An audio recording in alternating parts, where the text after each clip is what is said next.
თბილისის დროით 18 საათია თქვენ უყურებთ სტარვიზიას და უსმენთ სტარ FM-ს. ახალ ამბებს ლევან ინასარიძე გაგაცნობთ საღამომშვიდობისა.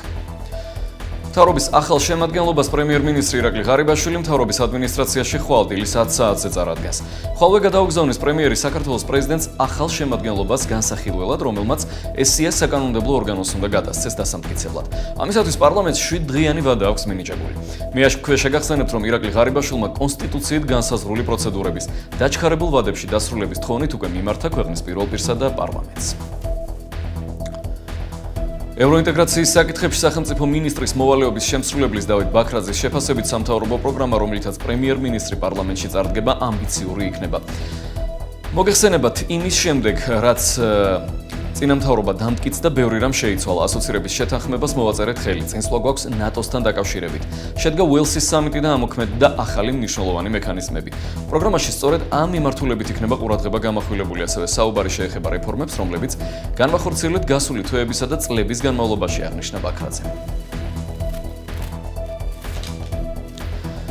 საქსტატის წინასწარის შეფასებით 2015 წლის პირველ კვარტალში მთლიანი შიდა პროდუქტის საშუალო რეალურმა ზრდამ 3.2% შეადგინა. სტატისტიკის ეროვნულმა სამსახურმა 2015 წლის მარტის ეკონომიკური ზრდის თაობაზე წინასწარი ინფორმაცია გამოაქვეყნა, რომლის თანახმადაც წინა წლის შესაბამის პერიოდთან შედარებით მარტში რეალური მთლიანი შიდა პროდუქტის ზრდის ტემპმა 4.3, ხოლო 2015 წლის პირველი კვარტალის საშუალო რეალურმა ზრდამ 3.2% შეადგინა.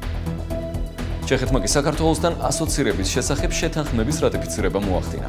დოკუმენტს პარლამენტში მხარი დაუჭირა ყველა პარტიამ გარდა კომუნისტური პარტიისა, რომელმაც თავი შეიკავა.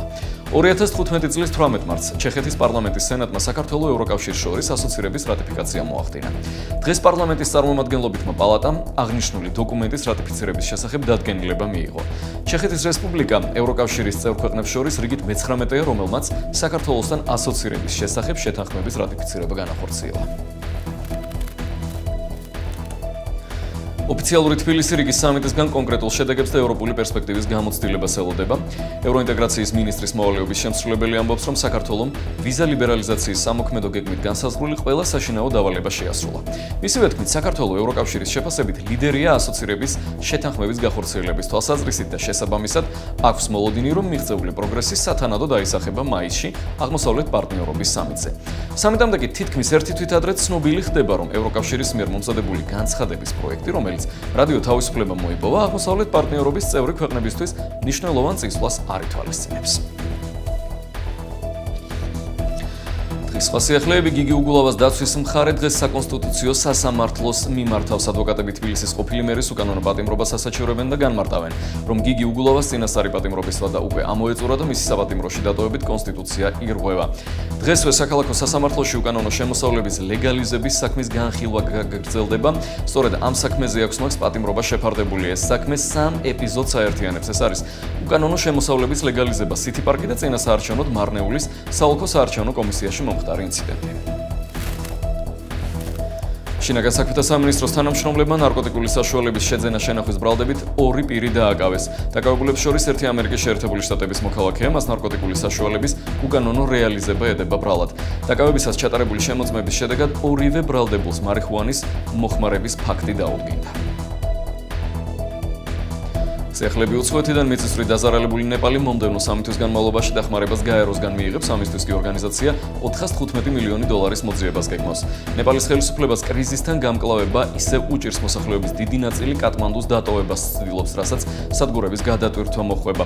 უკმაყოფილო მოქალაქეები პოლიციასაც დაუპირისპირდნენ. დაზარალებულ რეგიონებში მოსახლეობა ჰუმანიტარული დახმარების მანქანებს ესხმის თავს. გასულ კვირას მომხდარი მიწისძვრის შედეგად დაღუპულთა რიცხვი 6000-მდე გაიზარდა. ასობით ადამიანი კვლავ ნანგრევებშია მოყოლილი მიწისძვრის ეპიცენტრთან ახლოს. ცხოვრები მოსახლეობა წყლისა და საკვების მწვავე დეფიციტს განიცდის. არეულობა ამერიკაშიც ნიუ-იორკში ქალაქ ბალტიმორის მოსახლეობის სოლიდარობის მიზნით აქციები გაიმართა. დემონსტრაციას ამერიკული მედიის ცნობით 1000-ზე მეტი ადამიანი დაესწრო. ზოგიერთმა აქტივისტმა ჰოლანდის გვირაბიდან მთავარი მაგისტრალი გადაკეტა. პოლიციამ მასამდე დემონსტრანტი დააკავა. ბალტიმორში კი საპროტესტო აქციები უკვე რამდენიმე დღეა გრძელდება.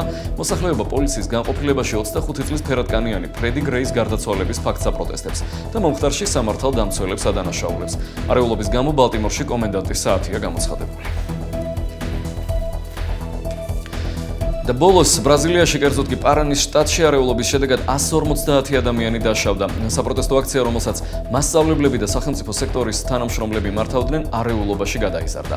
დაშავებულთა შორის 20 პოლიციელიცაა. პედაგოგები სოციალური უსაფრთხოების სისტემის რეფორმის წინააღმდეგ გამოვიდნენ. ადგილობრივი მედიის ცნობით, აქციის მონაწილეებმა შტატის საკანონმდებლო ორგანოს შენობაში შეჭრა სცადეს, თუმცა პოლიციამ მათ შეჩერებაც რემლმდენი გაზით და წყლის ჭავლით შეძლო.